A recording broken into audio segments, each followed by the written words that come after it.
Hello and welcome to Trekkie and Beyond, a Star Trek podcast. I'm Monica. And I'm Andrea, and welcome to episode 2 of season 3. Guys, this is called Far From Home. And now the US Discovery crew, they're in the future and they're lost. They're on the ice planet and they don't know what's going on or where Michael is. Tensions are running high on the ship as everyone tries to figure out what to do next. And at the very end, we have a special visitor. So let's go ahead and get into this episode. Monica, what did you think of this episode? Initial reactions. I liked it. Thought it was cute. Not my favorite, but I liked it. Few concerns, which we'll address. I'm not liking Jet in this episode. We'll talk about that more. But I have closure. I know for sure Leland is dead. So I feel better about at least Control and Leland. What about you? This episode was forgettable. I feel like they tried to do what they did for Michael in this episode for the Discovery crew, and it wasn't the same thing. So like they tried to like crash land them in a whole new place. They need to reorient themselves, and it just didn't have the same that Michael did. So I liked it. I didn't dislike it, but it wasn't the best. That's a good point. They did make it seem like a group fish out of water, compared to an individual fish out of water scene. And perhaps they're setting the stage for some other drama to come, like so that we can learn more about the lithium and all of the other particle matter and stuff like that. Yeah, and I also think a lot of dumb decisions were made on this on this episode, and it's like, Starfleet, stop making stupid decisions. You have smart people. Stop. Like, and then also don't leave your best person back on the ship. Like, just so many dumb decisions. So one more thing before we dive in. I think the either director or the writer for this particular episode was like leaning more towards like a Wild Wild West theme. I saw some like metaphors there that was connected to that. And so between going into like a saloon, a bar, which is strange because there's not a lot of people in that colony. We'll talk about it, but it just I was definitely feeling Wild Wild West. Yes, let's go ahead and deep dive. So we have the Discovery crew. They are on this planet that they don't know where they are or when they are. There's a lot of moving parts. We see Dittmer is sort of out of it from the crash landing. We see that Hugh and Paul are like having this little weird, crazy moment. I'm happy that they're together, but it just did not seem like the time or place to be throwing back and forth all those little sweet words, because like literally nothing has been discussed. Okay, are we just supposed to assume you're automatically back together when he was in a coma? Because like you're throwing around words like you're still married. And granted, you are married, but you're not together. You both know that you're not together. And I was like, I like that Hugh and Paul are going to get back together, but I was like, okay, I know it's been however many months between season 2 and 3, but for them it was like 30 seconds and Paul is unconscious. Can we just have a little bit of a, hey, don't die because we have a lot to discuss about us getting back together, and not more of like we're still this happy couple type thing. No, I didn't get that feeling that they were like 100% couple. It seemed like sweet tenderness from Hugh, like, let me take care of you, because Paul helped take care of Hugh the last time around. And so because if it wasn't for Paul, Hugh wouldn't be alive right now. So I think it was just like Hugh being a nurturer back in his environment and just helping out. And he had some strong words telling Paul to stay still, stay and get healed. And that's true. But it was like all these pet names. I was like, dude, y'all not together. What's with these pet names? Like literally, you need to have a conversation. Like I don't know, maybe because I'm not a romantic type of person, but I'm like, if we need to have a discussion before we just jump back into the same words that we used to have before this whole broke up. Like, because they were broken up, they were done. Yeah. And then they moved out to separate they quarters. moved out. He moved to a whole new ship, and then he came back, but Paul didn't even know he came back until he was injured. So like, there has been no discussion. You're going straight to pet names and lovey-dovey stuff. I was like, dude, not the time or place. This is when I need you to be strictly the doctor. And it's like, I need you to get well so we can have this discussion so we can get back together. Because at this point, I don't care. They're not together. They're not. They may want to be, but they're not, because there has been no discussion of their relationship at all. So you don't have to have a discussion of a relationship to have a relationship. Yes, you do, because Paul has been unconscious. He was literally in a coma. But he didn't say, will you marry me again? It's not like he wasn't trying to commit. But he was talking like that was his boyfriend again. And it was just like, or husband again. Okay. I won't demean their relationship. They were husband and husband. But I was like, that was laying it on thick for me. I was like, that was just laying it on just a little thick for me. I was like, no, he's in a coma, dude. Chill. Like, I was like, I want y'all together. Like, I want you guys so together, but y'all are laying on just a little bit. Just a little thick for me. Okay, audience, remember I'm the hopeless romantic, and I am dead inside when it comes to that stuff. Like, nah. Time and place. Like, time and place, dude. Like, 30 seconds have passed. Like, it's been 930 years, but for you, it's been like 30 seconds. But the crew is working frantically to try to fix the ship. Yes.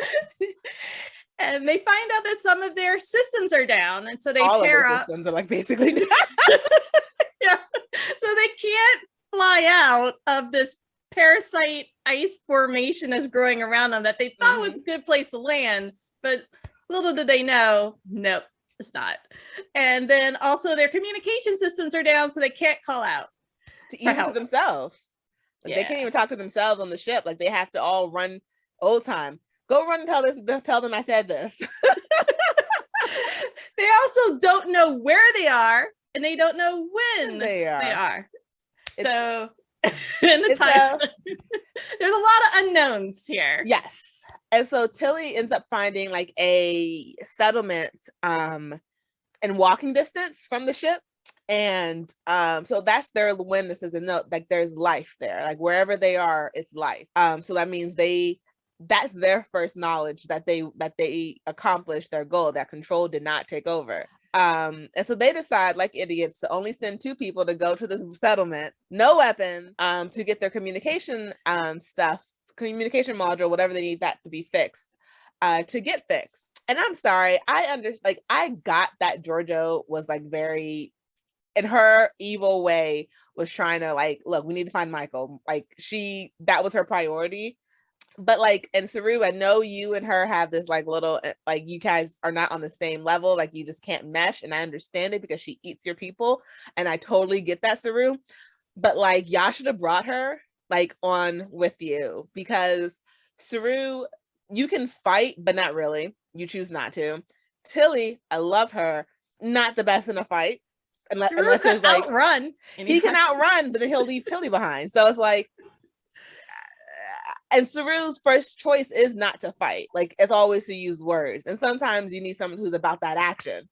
Right. But now he has the yeah, but even then he still tries to talk first. And then like, so it's like, I need someone who's going to be about that action when they know, oh, if she's about to hit the fan, all right, let's not try diplomacy because they're not going to listen, because everyone has told us that they're evil. So why are we trying to bargain with evil people?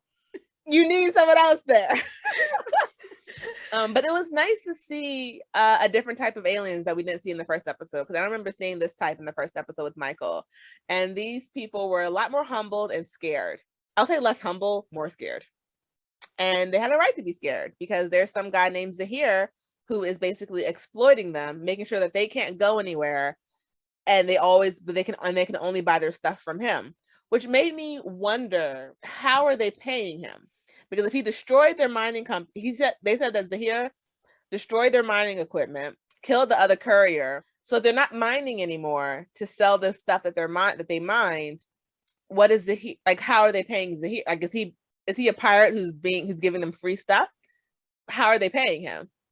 Yeah, I don't know what resources they have.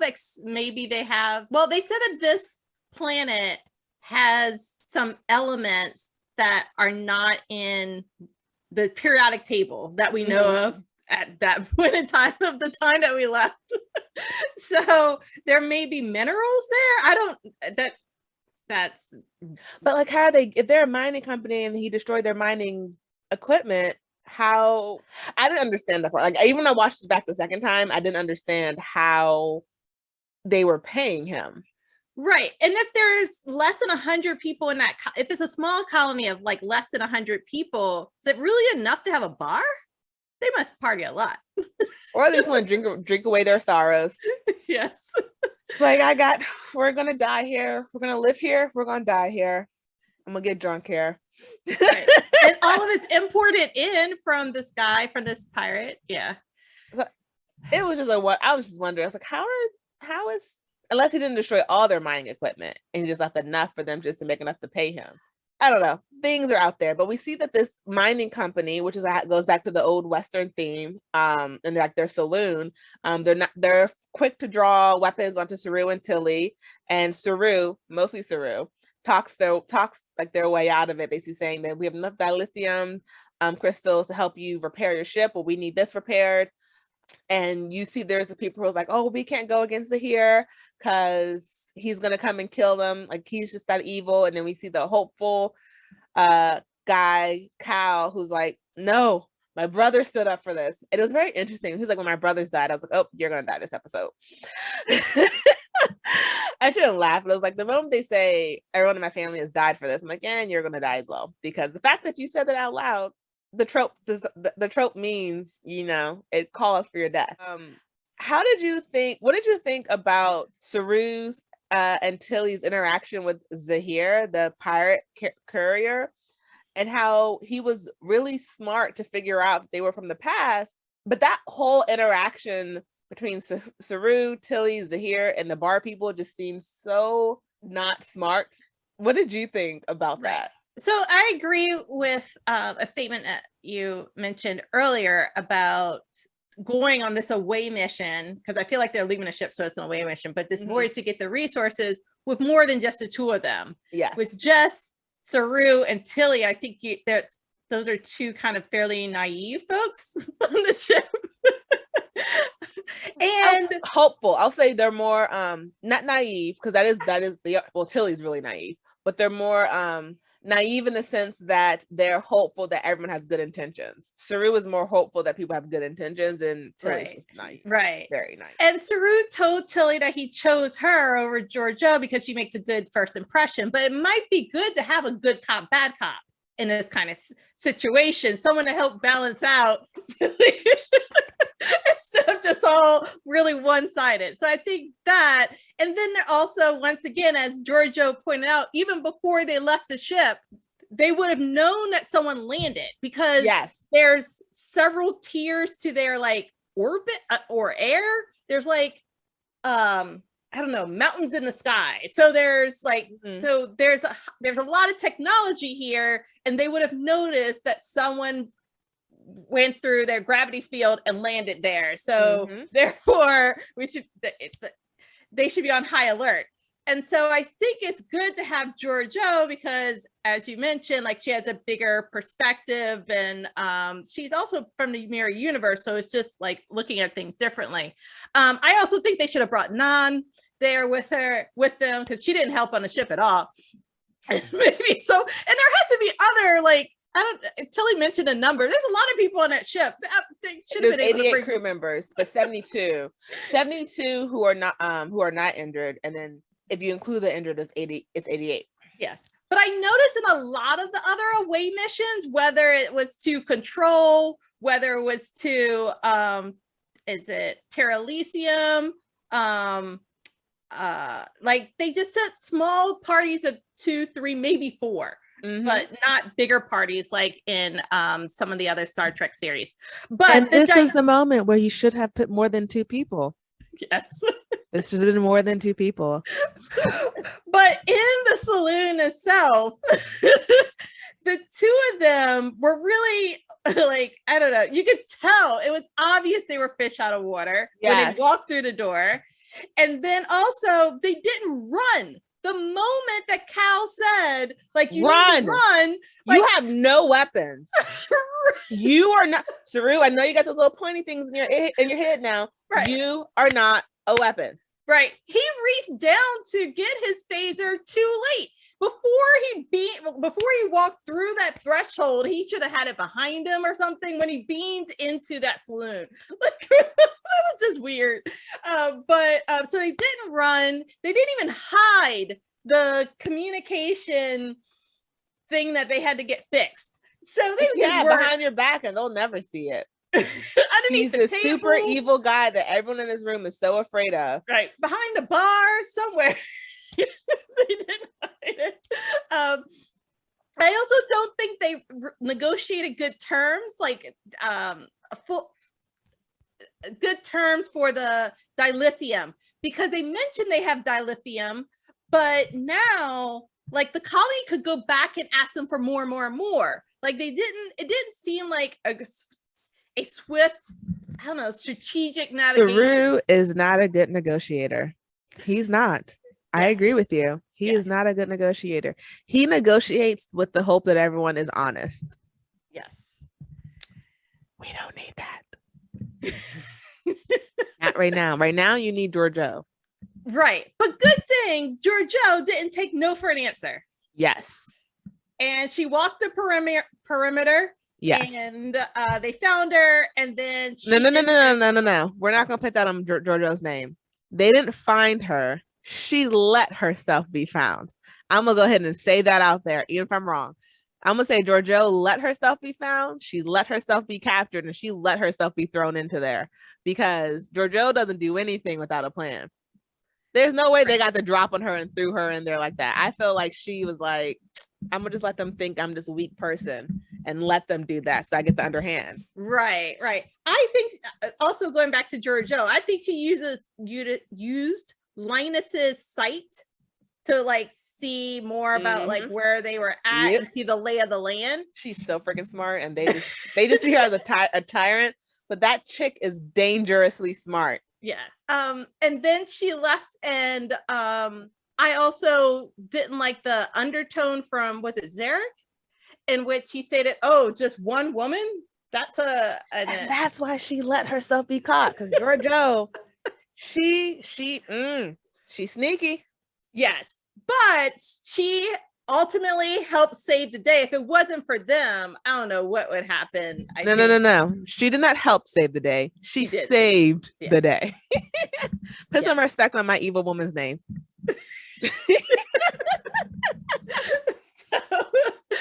So one of the, I love her action scenes. One of the best. The barroom brawl, as I'm calling it, was amazing. I like how, like, Tilly and Saru just stepped back and just let Giorgio handle the rest. Saru just had like one main move, and that was to fire off his metal ganglia, and that's kind of it.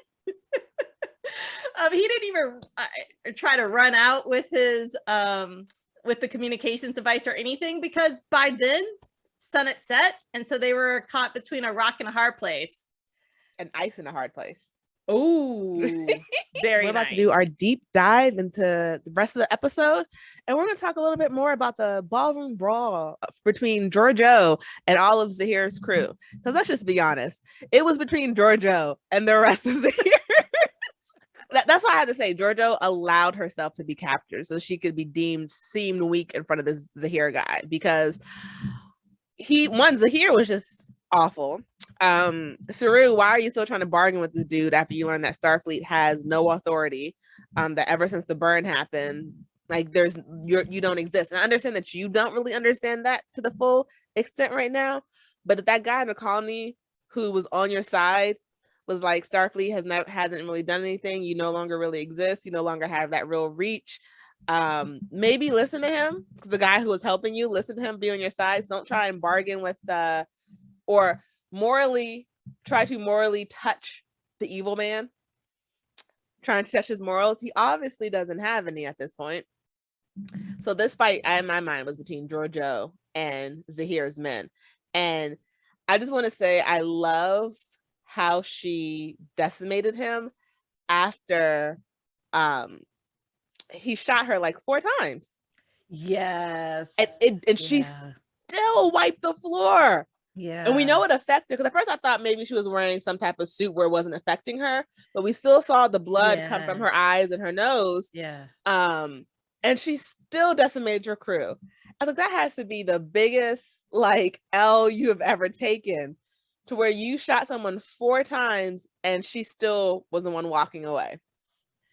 Yeah, the only thing I could think of is like she is used to like getting things like that, maybe from like in the mirror universe there are those torture chambers, there was a whole bunch of stuff, and she was just trained well. She has like so many hidden talents, and he's absolutely right, she's a strong one. He called that one right. And you messed with the wrong chick. Yeah. And I think Saru made the mistake in not giving him a lawful execution. They left his fate in the hands of the people in the bar, and in my opinion, they should just kill him. They should have just shot him. The guy who was holding the gun, who's here, was like, kill them or I'm going to come back and like decimate you. Like, first of all, dude, why do you think you have any say in what's going on right now? Like, you are on your knees and your whole team is down, and you're going to tell this bartender to kill them so you can continue to exploit them? In my mind, that bartender should have just shot him. I thought that was the best option, because people like that don't change. Right. And they told Zahir to leave. They actually, he walked out. So I was thinking he could just go back on his ship. Like what's, even though Saru told the colony that they could take control of the ship, but what's to stop Zahir from having other weapons I don't know. It just seemed like yeah, it was a dumb decision. That's it. So many dumb decisions made in this episode. I'm like, why are you showing this man mercy? I understand that you, like, in the words of Michelle Obama, when they go low, we go high. But sometimes you gotta put those suckers in the ground, okay? Sometimes you don't let them live to fight another day. You live to fight another day, not them, because they've already shown they will take advantage of you if given the chance. Why are you giving them that chance? But that's not how I would write it. But doesn't mean it's wrong. It's wrong, but doesn't mean it is. But then we come to like this almost catalyst part during that ballroom brawl, where Saru and Giorgio really have this moment of who's really in charge. right. And I thought for a moment that Giorgio was going to attack Saru. I really did. I thought it was going to come to blows between them. Well, she took her time lowering that weapon. She did not quickly like put it down. That was a little threat there. And she showed some threat and aggression on the ship. It's tough because also Pike did not declare who's going to be captain. So that would have at least helped Saru a little bit, although there's no federation in this, or also so it doesn't really matter. But I feel like there's no one right now who would put Giorgio in check. Yeah, because the only person that she actually cares about, that she will never really bring herself to say, like in those words, is Michael, and they don't know where she is. So it's like Giorgio's like, the only person I'm here for isn't here. I feel like it was almost like Giorgio's like, don't forget that like the only reason you're here is because we're looking for the person we mutually care about. Like, but don't think I'm your friend. I'm her friend. And because I'm her friend, I'm not coming after you. But the moment it's like almost like the moment she's gone, what am I here for? Right. And Giorgio made it clear to Nan that she's not there because of duty or feel an obligation towards life. She's just there for an adventure. Yeah. So she has like nothing to lose. She just like, I'm here for the ride. That's all. In her mind, she's already past her expiration point, because she was supposed to explode in the mirror universe and she didn't. Right. So she's like, every single day after this is like a gift. So I'm gonna have fun and jump universes and learn more. Let's do it. Let's have fun. And I think this is probably not healthy. I think they could learn from her way of life. Not the evilness, but the way of just like relax a bit. Like take things a little bit less serious and stuff. I understand it's Starfleet, but right now it's not, because Starfleet doesn't really exist fully as you know it or remember it. Right. I think what we're seeing now is that they don't have a really good security chief. None is okay. And at least you pushed Ariam out when Michael couldn't out of the out to space, but she's not as strong. And they need that is connected to the crew. Yes, right. They need someone like Worf. They need someone strong in a security role. And even Saru doesn't have like a lieutenant captain, someone else to advise him. Going back to Nan, she admitted that the only reason that she's there is because she feels like a life for a life, because like you said, that she killed Ariam. Well, I won't say killed, sacrificed, because Ariam wanted to be sacrificed. So she's like, I'm taking her place on the ship as a way to like honor her, or a life for a life. And I'm just like, that doesn't really equal, but whatever. Okay. But it's very interesting because she doesn't really she was connected to everyone in Enterprise. Right. Those were her friends. I'm like, nah, did you really stay on the ship full of people that you essentially sacrificed their friend? And everyone understands why. Everyone understands why you did it, but I would have stayed on Enterprise if I was her. Yeah, because she left all her, not just friends, but her family, all of the time that she's in, and potentially never go back. What a big risk. Very big risk. And on the ship, there's just a lot of craziness that's happening back on the ship while Saru and Giorgio and Tilly are abroad. And one of the big things is between Paul and Hugh again, and Hugh is basically making Paul stay. No, he called him his boyfriend. Hugh called Paul his boyfriend. He's like, my boyfriend, something, and all I got was this t-shirt. So I take it back. No, he asked him to say that quote, spell that out, spell out that sentence, and then he would know that he didn't call him literally that. I'll tell you what, I'll let you go if you can spell my partner. Dang it, he is a boyfriend, but partner is still relationship. My partner brought me out of a coma, and all I got was this lousy t-shirt. That was a test.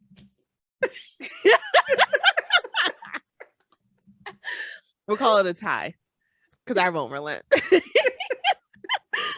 But we see there's a lot happening back on the ship to bring the ship up to speed. And before Giorgio left, there was a lot of contention between her and other members of the ship, because we can tell that she's really concerned, and that concern is basically coming out as toxic.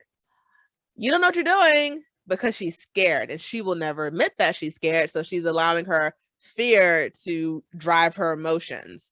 And then we see Jet's there, and so I'm guessing she's gonna have to be more consistent now, because there's literally nowhere else for her to go. So she has to be more consistent in these episodes. Because how you gonna explain she's just not on the ship at the moment, because she ain't got nowhere to go. She's hiding in her quarters.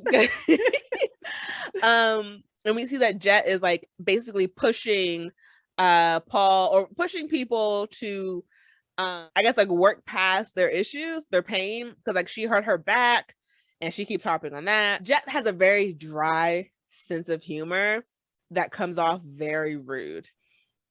Yeah. And she did sort of come off very rude in this episode. Yeah. And I feel like she was just trying to come off like as a joke, but her humor is so dry that it was like, you were being very rude to these people, Jet.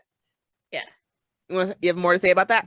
Well, I felt like she was not herself, maybe because of the back pain and the drugs that she was taking, because Hugh did inject her with something, so she was on some painkillers. Mm-hmm. So that's the only, because I like the character, so I'm hoping this is not a trend.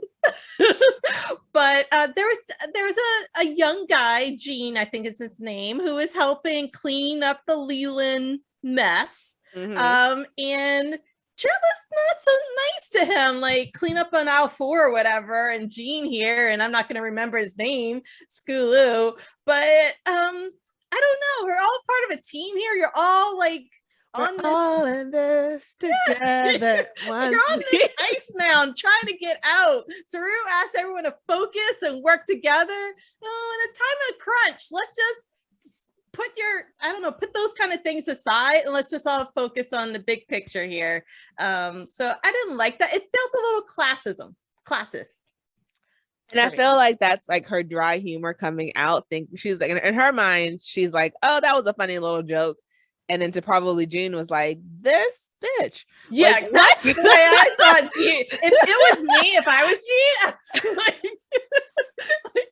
like she definitely thought, oh yeah, like, you know, haha, another funny jet moment. And June was like, I'm gonna hit you with my car. Like and then like also I feel like again Discovery members do dumb things when there's perfectly good healthy people to do things. Paul, why are you in a tube? Why are you in this tube when you were just in a coma? And yeah, you may have been in this like little healing tube for one cycle. If your doctor, husband, boyfriend, partner, whatever you guys are, according to Monica, you're something, says you need at least like what 4 or 5 rounds. Yeah. Maybe you might be better to the team if you can think straight. Because remember what happened last time you exerted yourself and you shut down and your eyes went white and things just did not look good? Right. Maybe heal so you can be 100% or at least 75%. So let's face it, you gave them 50. Right. He's a workaholic and that's where he feels wanted and valued. And he woke up out of the coma and he noticed that some of the systems were down and he was trying to think of, I think the whole time he was in that chamber, they were like, I don't know, trying to heal it, but the mechanical device is trying to heal.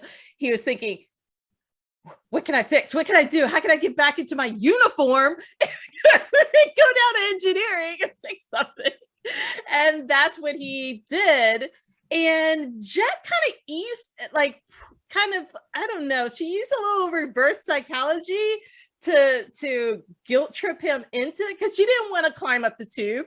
And so she sat down in like the wheelchair and she challenged him to go up there and he fell for the trick. Instead, that was not smart. There's plenty of other people on the ship that could have gone up there. And I think I said this in the very beginning. There were a lot of dumb decisions made in this episode. Right. And it would have been much more efficient if someone who was more agile went up there, could climb up the ladder faster, crawl through the corridor faster, and get all of that set up. Paul, I'm sure, was working at maybe moving at, I don't know, a quarter of the rate that Nelson would have moved. Goodness gracious. So yeah, I'm hearing a lot of things that you're saying. That's the truth. So, come on, Starfleet.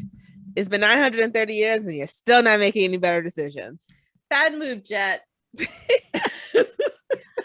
So there was a lot that happened in this episode, but also seemed like not a lot happened in this episode, which is so confusing because do you think it was smart for them to, I know one of your questions were, could the colony tell people that the Discovery has dilithium? Well, 1, has dilithium. 2, is from the past. They're time travelers. And apparently we've learned from the last episode that time traveling is illegal since the Time Wars. And 3, like they're official Starfleet because like they're more in line with how Starfleet used to be than this current Starfleet is now. So who's to say all Starfleet is going to agree with them?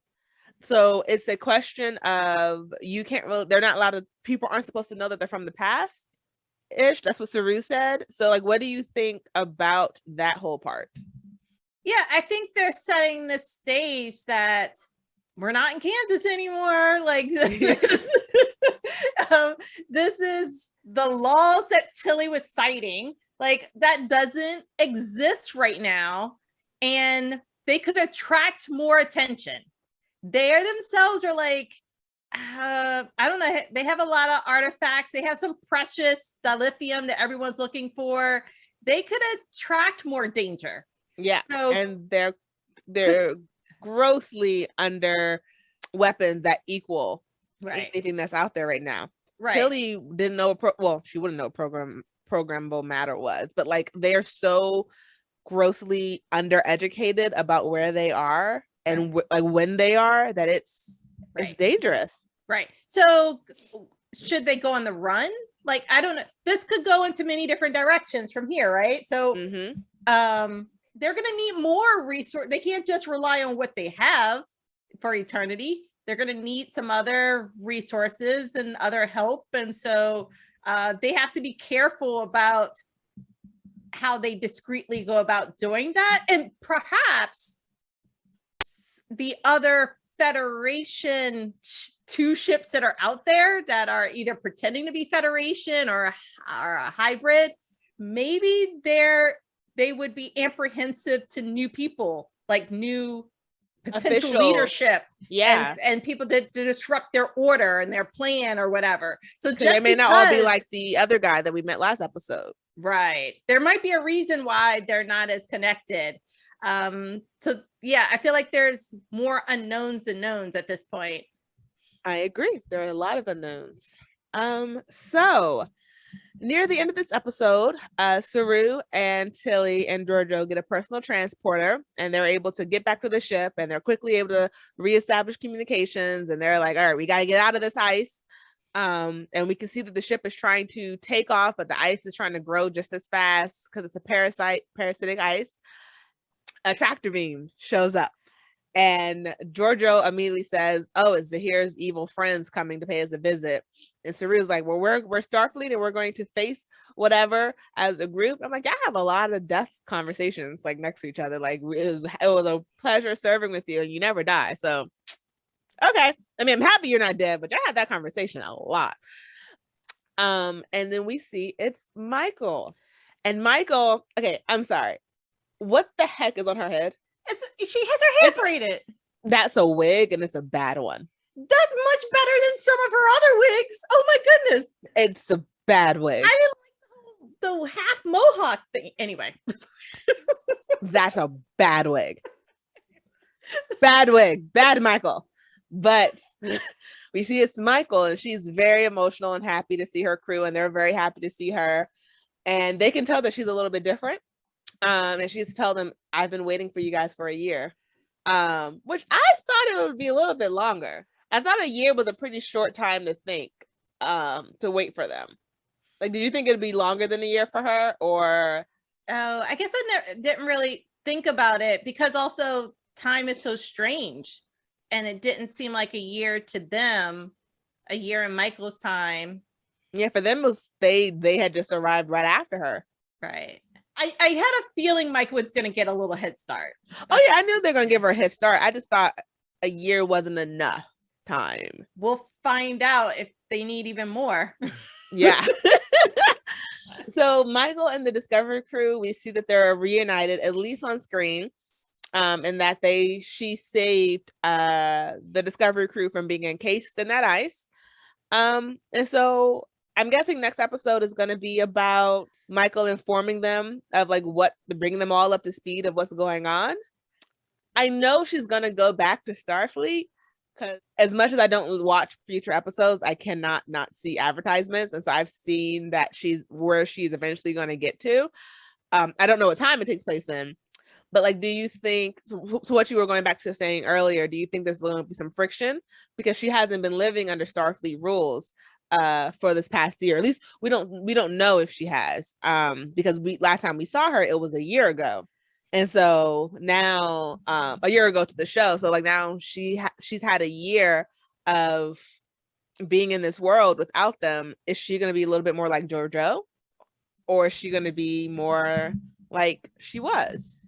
Right. And is Book still in the picture? I hope so. And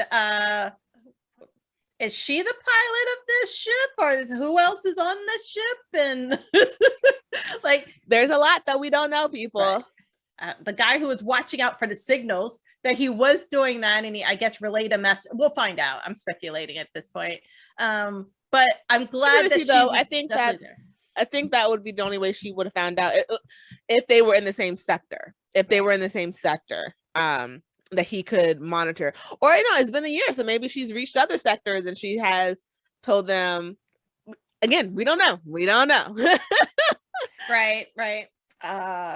Areas interested in dilithium, other colonies could have noticed that signal too. Do you have any final thoughts before we wrap up? I'm looking to see who becomes captain of Discovery. I'm gonna say I don't think it should be Michael. I don't think it should be, at least not yet. Because we learned from this episode, Saru has a lot of learning to do. He does have a lot, but also, does he? Because sorry people, I know I said final thoughts, but I want to go back to that one because it's been 931 years, so maybe it may not have been normal for a captain from 931 years ago to know that language. So I think Saru would make the best captain because he's still 100% Starfleet, but if he could have Michael as his advisor, he needs Michael and Georgiou as his advisors. Georgiou for look, that's bullcrap. He's lying to you. Because Georgiou doesn't inherently trust people, but Saru does, I feel. Right. And Michael, because she knows what's going on in this current time. But yeah, I think Saru needs to stay the captain, at least for this season, because they are completely fish out of water, and Michael may not be 100% Starfleet right now. That's my thought on that. I agree. Georgiou is chief of security. That's my ruling. I could see that. Yes. I could see that. I don't know if I would trust her completely, but I could see that. She would make sure nothing gets past her. Yeah. Okay. It's really a demotion though, because I don't know if she wants to report to a Kelpian, but that's the role she should be. Let's be honest, she's gonna report to Michael. She ain't gonna report to the Kelpian. Okay, people. Now we're coming back to the end again.